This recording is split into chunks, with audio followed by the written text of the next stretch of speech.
अस्सलाम वालेकुम, नमस्कार, सत श्री अकाल, जय भीम, जय जिनेन, जय झूलेलाल। मैं मुख्तार अहमद, चीफ एडिटर, अमरावती हलचल न्यूज़ के लिए। अभी हम पहुंचे हैं हमारे प्रभाग 22 के अपक्ष उम्मीदवार अजय उर्फ पप्पू भालेराव। अपक्ष इन्होंने फॉर्म भरा है प्रभाग 22 के अंदर और अच्छा इनको रिस्पांस मिल रहा है, लोगों का प्यार मिल रहा है, लोग दुआओं से नवाज रहे हैं उनको। और जो विरोधी है, विरोधी पक्ष के लोग की 2 मिनट के लिए उनके अंदर हलचल पैदा हो गई है और देखते हैं आने वाले समय के अंदर जनता कितना प्यार देती है किस कैंडिडेट को। तो अजय भैरव, हमसे बात करने के लिए आपका बहुत बहुत धन्यवाद। मैं आपसे कुछ सवाल पूछना चाहता हूँ अपने प्रभाग 22 के लिए, और सही ईमानदारी से जवाब दीजिएगा आप। जनता अमरावती हलचल न्यूज़ चैनल 95% बढ़ने को लीड करता है। जो भी आप शब्द कहोगे वो हर व्यक्ति तक पहुँचेगा, आपका संदेश वहाँ जाएगा।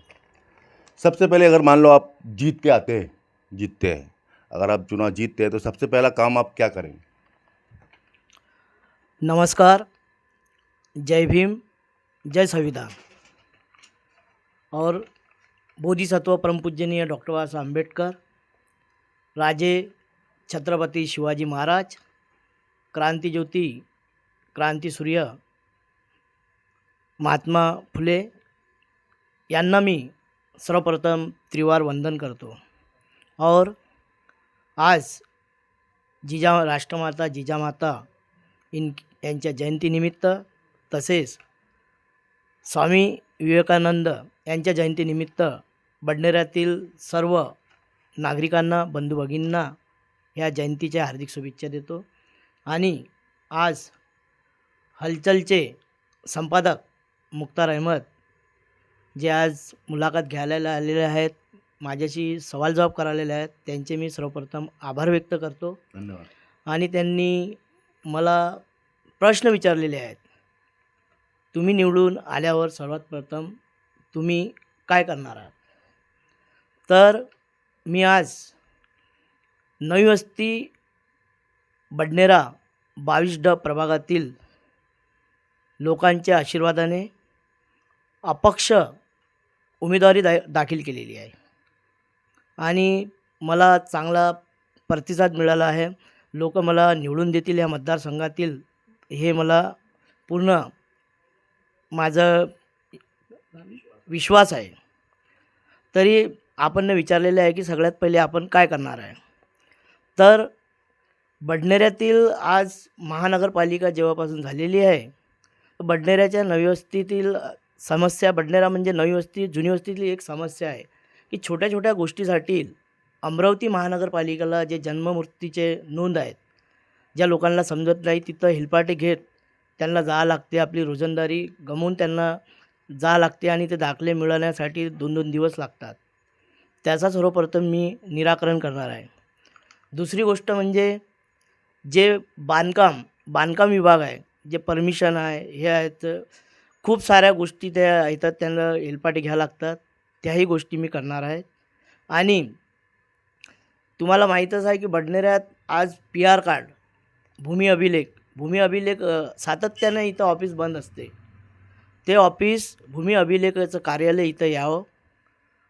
मनपाचे उपायुक्त दर्जाचे, मनपाचे आयुक्त म्हणजे मनपा उपायुक्त इथं एक कार्यालय राहावं। नायब तहसीलदार दर्जाचे अधिकारी या बडनेरा झोनमध्ये राहावं, असे मी कार्य करणार आहे। और हमारा दूसरा सवाल आपसे ये है कि आपके क्षेत्र के अंदर सबसे बड़ी समस्या क्या है और उसका समाधान कैसे निकालेंगे आप? देखो, अभी बडनेरा नव्या वस्तीत तर समस्या भरपूर आहेत। अगर बडनेरा नव्या वस्तीचा विचार केला तुम्ही, आठवडी बाजार बघितला आणि जेस्तम बघितला, तर व्यापारी संकुलाचा खूप मोठा अभाव आहे आणि अतिक्रमणाचा खूप प्रभाव आहे। तुम्ही बडनेऱ्यात आता मुख्तारभाई, तुम्ही बडनेऱ्यात आपला अशोक स्तंभ आहे, तिथे पाहत असाल की सातत्यानं कचरा टाकला जातो आणि त्या कचऱ्यामुळे सातत्यानं लोकांची म्हणजे वास, दुर्गंध, आरोग्याची भीती आहे लोकांना। तर तो कचरा डेपो ह्या बडनेऱ्यात आणण्याचं काम मी करेल। बडनेऱ्यात बाजारपेठ नाही आहे, जे नवी वस्तीमध्ये गाड्या लावून, जे स्तंभावर गाड्या लावतात त्यांना रोजगाराची निर्मिती नाही आहे। तर एक मोठं बाजारपेठ तयार करावं, तिथं मार्केट तयार करावं, व्यापारी संकुल तयार व्हावं आणि अतिक्रमण खूप आहे. तर तिथे आपण एखादं अतिक्रमणाचं हे करून सगळ्यांनी ते करण्याचा प्रयत्न मी करणार आहे. पार्किंगची सोय म्हणजे पार्किंग बी सोय करावी आणि बडनेऱ्यातील जे विद्यार्थी आहेत, आम्ही तिथे एक छत्रपती शिवाजी महाराज, महात्मा ज्योतिबा फुले, आंबेडकर, शाहू विचारांची मुलांसाठी विद्यार्थीचं मस्त अभ्यासिका तयार करणार आहे आणि ते काम आमचं सुरूच आहे. और एक सवाल हम और भी पूछना चाहते हैं आप, रोजगार, सड़क, पानी और बिजली को लेकर आपकी क्या योजना रहेंगी? अगर देखो मुख्तार भाई, रोज़गार, पानी की समस्या आपने देखा होगा कि आमची भी जन्म नव्हता तेव्हा इथं बडनेऱ्यात एक विजय मिल होता. आमच्या वडिलांनीही तिथे काम केलेलं आहे आणि ते विजय मिल बंद आहे. ते कुठेतरी रोजगार निर्मिती झाली पाहिजे. नवयुवक भटकत आहे. आज छोटीशी एक सूतगिरणीच्या भरोश्यावर बडनेरा चालत आहे.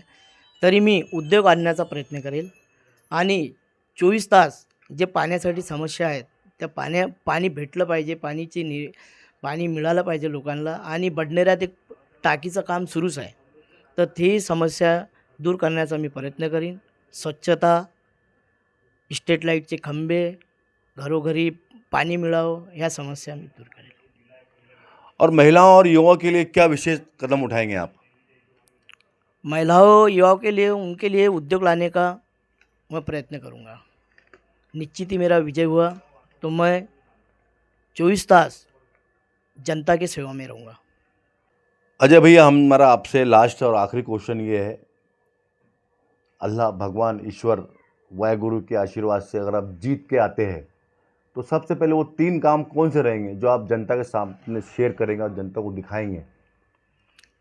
पहा मुख्तार भाई, इथे नव्या वस्ती आणि जुन्या वस्तीमध्ये महानगरपालिकेच्या ज्या शाळा आहेत त्या खासगीकरणमध्ये आहे. त्याचं औद्योगिकीकरण करून त्या शाळेचा CBSE पॅटर्न तयार करणं हा माझा प्रथम प्राधान्य राहील. आणि विजय मिल होतं बडनेऱ्यामध्ये, त्याचं जे औद्योगिक आरक्षण आहे ते कायम ठेवून तिथे रोजगार निर्मितीचा आणि मिल तयार करणं असं माझं दुसरं पॅटर्न हे राहील. आणि तिसरं प्राधान्य मी असं देईन की बडनेऱ्यामध्ये मोदी दवाखाना आहे, त्याचा आधुनिकीकरण करून सर्वांना त्याचा लाभ मिळो आणि सर्व सुखसोयी तिथे निर्माण करण्याचं माझं प्राधान्य राहील. धन्यवाद अजय भैया, हमसे बात करने के लिए. हमारी शुभकामनाएं आपके साथ में है. मज़हब नहीं सिखाता आपस में बैर रखना, हिंदी वतन हिंदुस्तान हमारा, यही हमारा संविधान सिखाता है, यही हमें डॉक्टर बाबा साहेब भीमराव अम्बेडकर के संविधान ने सिखाया है. और हमारी शुभकामनाएं आपके साथ में.